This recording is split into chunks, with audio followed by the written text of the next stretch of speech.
नाज़रीन ग्रामी, दुनिया में सबसे पहला कत्ल क्यों हुआ और किसने किया?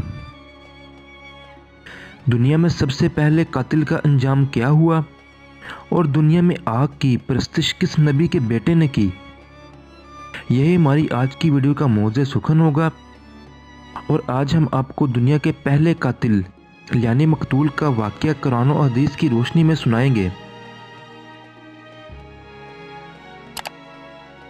नाज़रीन ग्रामी, रुए ज़मीन पर पहला कातिल कबील और सबसे पहला मकतूल हबील था।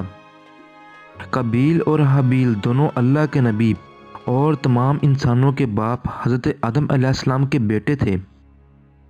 इन दोनों का वाक़या ये है कि हज़रत हवा सलामुल्लाह अलैहा के हर हमल में एक लड़का और एक लड़की पैदा हुआ करते थे और एक हमल के लड़के का दूसरे हमल की लड़की से निकाह किया जाता था।